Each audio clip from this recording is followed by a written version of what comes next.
Kte. My name is Garry Rowland. I'm from the Tirishbai of Fire, Lightning, and Wounded Knee, South Dakota. And my Indian name is Tegheya Kte. And I'm a lifelong resident of that community. And our forefathers were great chiefs and warriors that signed the treaty between the United States government and our people. And treaties are an international document between two parties, and we were a nation at the time when we signed treaties with the United States government.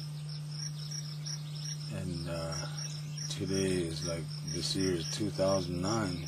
We come this far, but in the past, from the beginning, the United States failed to honor its agreement, and the treaties were violated, and our famous chief, Crazy Horse and Sitting Bull, defeated Custer in 1876 and took the flag of the United States, and they captured the flag. And so from then on, the remnants of the 7th Cavalry took revenge in December 29th, 1890 at Wounded Knee, and massacred and slaughtered our people because of Custer. And we were, a few years earlier, we were herded onto these, our people were herded onto these reservations and held as captives of the war between the Lakotah and the United States. And we call it a prison without walls, these reservations. And earlier in the establishment of this reservation, everything was prohibited, such as worshiping. Our spirituality was denied, and our language and our way of life, all our medicines and songs that the people had forgotten. And so they couldn't leave the reservations either. And then, so, you know, there's kept the people away from the Black Hills. And when the Black Hills was settled, they made laws, you know, some of those towns like Deadwood and Custer, South Dakota. And those laws says that any Indian or a group of Indian, 5 or more, shall constitute a war party, and you're free to kill them. Things like that, you know, our people were kept away from the Black Hills and remain on this reservation. And so 1934, when the Indian Reorganization Act was introduced, a lot of our ancestors, such as my grandfather and their grandfather, never did sign to establish the IRA government. And so, like, I'm a descendant of chiefs that, you know, didn't want this new deal, they call the tribal council system. And so ever since 1934, our people have lost a lot of land, and the IRA government promised that we shall regain, you know, more land and, you know, prosperity and everything, but that didn't happen. And so December of 2007, we went to, a delegate went to Washington, D.C. and submitted a declaration of independence saying that we withdrew from all treaties made with the United States government and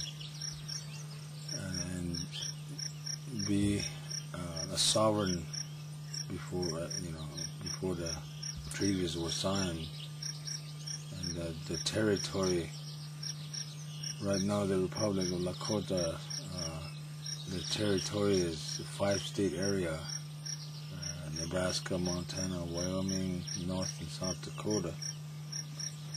But even before that, our territory was like 15 states, all the way to Texas and Canada. But this IRA government is proven a failure. Every program that they start never accomplished anything, and instead, it's a failure. And 1989, there was a special committee on Indian Select Committee on investigation on his reservations, and their findings were that BIA and IRA tribal system form of governance was a complete failure. So some of us know that, and that's why we organized a Teoshpai. Teoshpais are a form of the traditional form of governance, where the chiefs were selected. Those that are capable of leading the people were selected to lead the people, and the IRA government is anybody can become a leader. Just sign a petition and you're a leader. So that system is. We don't work with the IRA government, and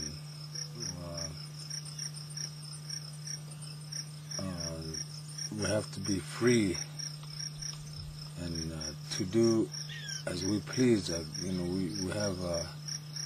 We afforded a right to self-determination by the United Nations Charter, as well as the United States Constitution, that we can decide what's best for our people in our community or reservation, instead of the government or someone else breathing down our throat and then telling us you're going to do this and do that. So that's what those laws don't pertain to. The federal laws and the state laws don't pertain to us. And I have relinquished my citizenship from the United States, and I'm a citizen of the Republic of Lakotah. And our people are so, majority of our people are brainwashed, they honor the United States flag, and every power of that flag is, they fly the flag, and if it was up to me, I'll stomp on it and burn it up. That's the enemy's flag. I consider that an enemy. So I'm a descendant of Chief Crazy Horse also. So we need this the Republic of Lakotah to be strong and to exercise our rights, inherent rights, with the rights that Tegheya gave us, and so we can live in harmony with Mother Nature and bring peace and happiness to our people. So that's all I'd like to say.